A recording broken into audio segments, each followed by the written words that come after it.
Et dans un tout autre registre, la Banque centrale du Congo réaffirme toute sa détermination à ne ménager aucun effort pour mener à bon port le projet de modernisation du système national de paiement. Le gouverneur Deogracias Mutombo Mwananimbo l'a souligné ce vendredi au cours d'une matinée d'information relative à ce projet organisé par la cellule d'exécution des financements en faveur des États fragiles. Les buts est d'amener toute le banque commerciale à intégrer le nouveau système et procéder aux échanges dès le premier jour de la mise en production.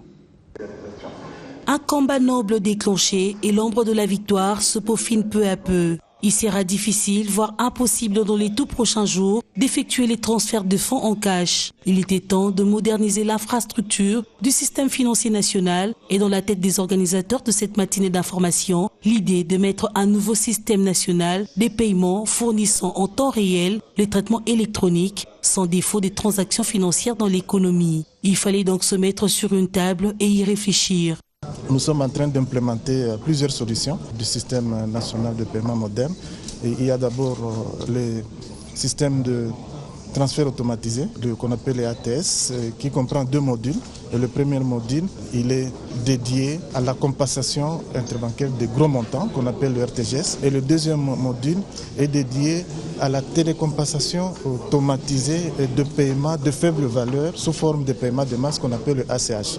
Alors, le deuxième volet de ce grand logiciel, c'est la dématérialisation de la circulation et de l'émission des titres publics et des titres de la Banque centrale grâce au registre dématérialisé qu'on appelle dépositaire central des titres. Le troisième volet, c'est le volet monétique avec la mise en place d'un switch monétique qui va permettre l'interopérabilité de toutes les cartes bancaires avec tous les distributeurs de billets de banque et les terminaux de paiement. La Banque centrale du Congo sera l'un des grands bénéficiaires du projet qui, grâce à la manœuvre, aura les ressources nécessaires de contrôler et de gouverner le risque systématique ainsi que de mettre en œuvre ses objectifs de politique monétaire. L'opportunité pour la République démocratique du Congo de s'appuyer sur un système national de paiement moderne comme base de participation au processus d'intégration économique régionale dans les domaines des infrastructures de paiement.